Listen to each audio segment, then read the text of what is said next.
Let's do it. You know what I mean.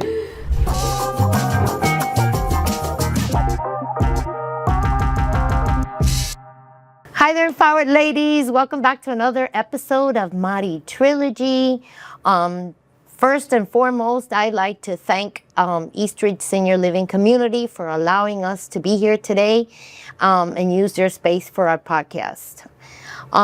Today we have a special guest with us, Ms. Elizabeth Bezos, founder of Built to Shine, a consulting firm that helps organizations and individuals align strategy, systems, and human potential to achieve meaningful, lasting progress. Is that right? Progress? Progress is good. Yes. Mm-hmm. She has over 20 years of leadership experience. She is a certified life coach and the creator of the Shine framework. Her background spans from biology, psychology, healthcare, education, leadership, organizational improvement, and AI implementation. Passionate about helping people and organizations navigate change with greater confidence, clarity, and purpose. Thank you, Elizabeth, for being with us today. I am so excited about this podcast. I am too. Thank you for having me. This is going to be great. Elizabeth is a huge Mari.Trilogy and MD Senior Placement contributor. She is aligning me and our companies to progress and shine. Thank you for being here. Thank you. So you know the drill. We have questions for you, and then this is a very casual space. Be yourself, and let's get to it. Let's do it. You've worked with children, family, healthcare professional leaders, and business owners. What's the most common thread you've discovered through all these experiences? I have. I've worked with in different industries, and over the years, I've noticed that there's a really big overwhelm when it comes to change. It could be adversity, it could be uncertainty. It doesn't even have to be a negative circumstance. It could be a happy thing. You could be excited about getting married or landing that first job, but there's a sense of overwhelm where you don't know what to do. And so change would be the biggest thing that people face. Businesses have that as well. They want to scale, they want to get bigger, or they've hit a roadblock and they don't know what to do. And so getting down deep in there and fixing their environment is what I go in and do. Okay, yeah, a lot of it is, I can talk with my own experience and my own company, but fear, you sometimes fear failure. So that's a big one. Why do so many people struggle with change, even when it's something they've wanted? Most people want to get right into like changing the circumstance, right? Like, what are the things that I have to do? Give me the diet plan, or give me the thing that I have to do. But I try to take it a step deeper than that. Right before that, we need to lay the groundwork for that change. Understanding that there has to be a safe place to be able to look at what's going on, have an honest view of the challenges that we're facing, and really an intentional path forward. So even before we change the circumstances, we need to get into environment. Okay. You often talk about environment. Most people think of their surroundings. What do you mean by that? I see two types of environments. The external environments that people see, where do you go to work, or your family environment, or maybe a family dynamic. But internally, there's a really powerful environment that is your mind and your mindset. If that is not a place where you can live judgment-free and you go out and look at things with curiosity, instead of criticizing yourself, that could be a really hard place to overcome. So environments, both internal and external, are important. Yeah, and we're our worst critics, right? Yes. We certainly are. Yes, we are. So let's talk a little bit about the Shine framework. Yes. What is Shine framework? So I came up with this because it was evident to me after going through a bunch of different industries that the people that were the most successful were creating wonderful places for their staff to be. And the leaders that I was coaching really use the same kind of mindset. So SHINE stands for safe, healthy, inclusive, nurturing environment. Wow. So the safe part is really what we were talking about, right? Having that judgment-free zone, and being able to dive down and look at what's really happening without any emotional ties, right? What is, let's say, a business owner. That's difficult. That's really hard, because if you're a business owner, you have invested blood, sweat, and tears, and any change is, like a baby to you, right? Like it's something that is that you want to nurture and you want to take care of, and you've gone through a lot. So sometimes it's hard for business owners, or hard for people to take a look internally and say, oh yeah, I contribute to this problem. And so having a safe environment is fundamental. Inclusive is, again, non-judgmental place where you allow others to inform your process. What are the things in your environment that can come in and really help you push through? And so being including the information, the data, the different perspectives, right? The diversity in that is what's really important, right? So you don't get diversity. Yeah, I love that. That sounds wonderful, but how do you actually do that? The key. All sounds great. Let's implement it. The secret sauce is really self-regulation, right? You're really getting into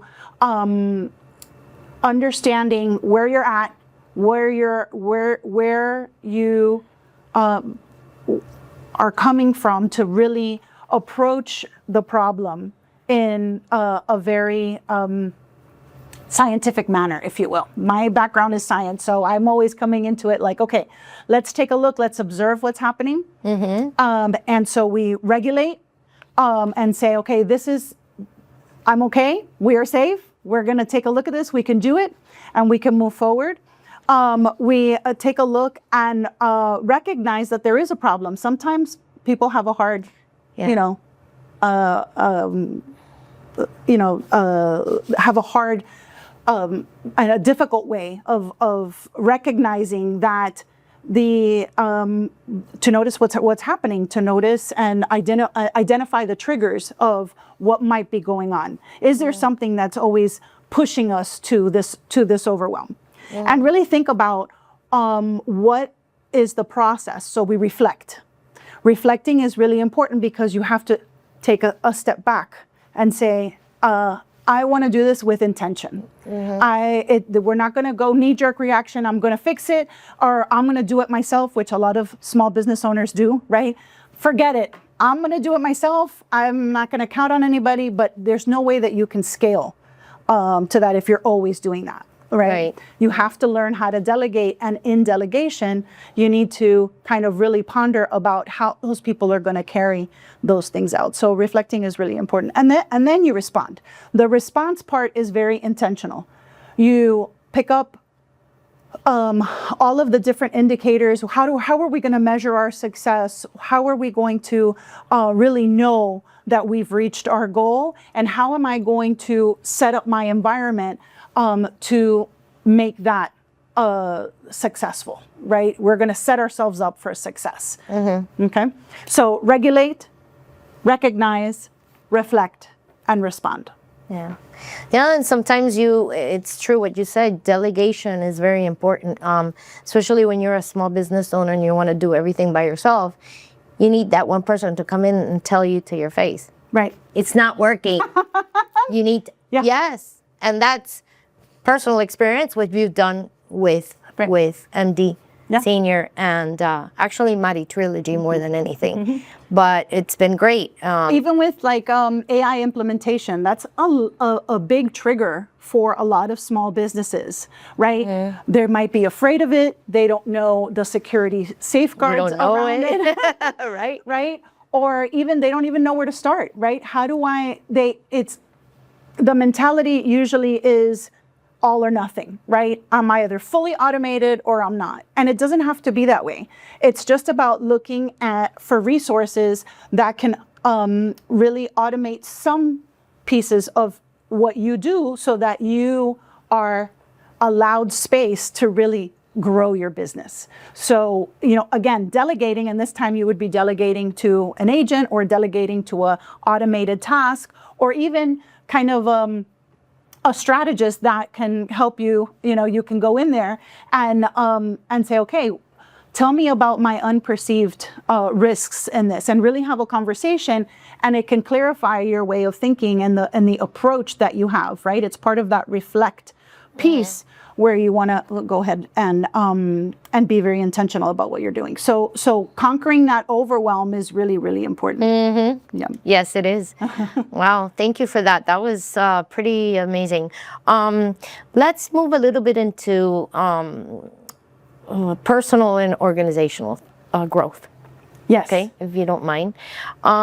You've helped organizations through change. Is it really that different from It's not. It's not. It's not. And I think that's where Shine came to be so evident, is that it's really about setting up the organizations for success. And so we use the same principles, right? Let's go in there, not judging, and understanding this is what it is. What's going wrong, or what is the goal that we want to attain? How much do we want to scale, or how much AI do we want to implement? Or we always get stuck when we have this amount of orders. Where is the process failing? And look at it in a non-judgmental way. And so when we are able to do that, we're able to then say, okay, how do we measure that? What are the things that are telling us that this is going wrong? And those are usually the things that can tell us what are, when we're succeeding, right? So for example, if we wanted to scale Mari.Trilogy more, we would want to add subscribers. So subscribe and follow. And so, that would be what we call in business a key performance indicator, a KPI. KPIs. Right? And so Measuring tool. a measuring tool, right? What are we looking at? Whether it's subscribers, whether it's orders completed, whether it's patients seen in a day at a clinic, whatever it may be, you need to have these key performance indicators to go ahead and do that. And then we go in and support the staff and whoever is involved to be able to nurture that change. Communication, workflows. Everybody knows where things are stored, right? Everybody knows there's accountability. Accountability sometimes it's a huge one, right? Yeah, and sometimes that's a negative word for people, right? Accountability doesn't have to be a bad word. It's to me, it's a loving word, right?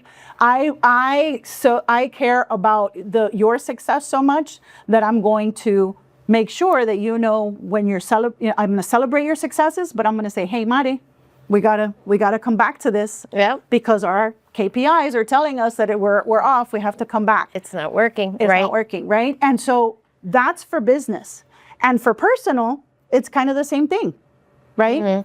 What's going on? Where do we, how do I look at this in a non-judgmental way, and how do I know what's working and what's not? And what's my plan, right? Oh, I can go and ask for a diet plan, or I can ask for an exercise plan, but if I don't hold myself accountable, or if I don't have community to be able to hold myself accountable, that I'm not going to be able to do it. Yeah. In either way, internal or external environments, you need that setup. You need that safe place to be able to then do the positive change. No. Yeah. Very interesting. So what I've learned is that resilience isn't pretending everything is okay. Correct. So tell me a little bit more about that. So resilience really is about adaptation, flexibility, right? You can't control every circumstance. There is no way that you're going to go crazy if that's what your goal is. But you can intentionally influence how you respond by setting up your environments in the right way. Yeah. Especially if you are, and I don't mean this in a bad way, but like a controller. Yeah. You know, you like to control everything. You like to be in control of this. You like to be in, and that's where you fail, and that's where you break down. Right. Because you can't. Right. You can't be. So I'll tell you what that tells me. When I have somebody that's controlling like that, and that fear, that means that they're not safe. They don't trust the people around them. And so what does that mean, right? What does that mean when you don't trust those around you? Is probably not clear processes in place. We've never taken the time to define those processes, right? To say, this is how I'd like it done. And these are the things that you're going to use to get that done. And I'm going to invest the time to make sure that you're trained properly so that I can trust you. Once you find that person that you can trust and you keep them accountable to what's happening, then the fear starts dissipating because you feel safe in being able to hand that over. As a business owner, when you do that, or even as the CEO of your home, as a mom, when you start delegating to growing children or to adult children, hey, this is on you now, there's more space for you. There's more space for you to be able to go do those things that you want to do. So fear is just a flag for me. It's not, again, no judgment. Let's work with it so that we can put the processes in place to help you feel So safe. what would you tell our viewers out there that, and I like always to use myself as an example. I've always been a very trustworthy person. Okay, always. And people tell me, you trust everybody. You think everybody's like you. You do this. I'm not better than anybody else, but I have changed though. I'm no longer that trustworthy individual, because how do you overcome being taken advantage of? The other end of the spectrum. Yeah, which is, I mean, honestly, yes. Right. I have been, I mean, I've learned from those mistakes, but you kind of have to gauge it too, because you still want to be that trustworthy person, but at the same time, you want to draw the line when somebody or some organization or whatever it is taking advantage of you. So I think you are the trustworthy person, right? Yes. Because you feel that people can rely that on you, and so naturally you would want to do that. You want to trust other people, and when they don't come up to par, then that's very disappointing. And so that's the other end of the control spectrum, right? That's like, oh, okay, I relinquish my control because I am now overly trusting this person that has not shown me in evidence the KPIs, with the deliverables, right? What are the things that person is doing to show me that they've earned that trust? And so we work that the other way. We have to rein in and have that loving accountability, right? To say, hey, this is great. We're building this relationship. We're doing this together, this partnership, but these are the deliverables that I need to see on a frequency basis to then give you my trust, right? It's not I trust it all, but gradual, right? And so again, those markers help you either way. Right. So if someone is listening today and feels overwhelmed, what's one thing you'd like them to remember? I'd like them to remember that they can do it. They can do it. We need to stop, take a deep breath and relax, self-regulate to be able to do these steps and create the environment that we need to be successful. You can do it. And seek help. I mean, 100%. delegate help. Absolutely. 100%.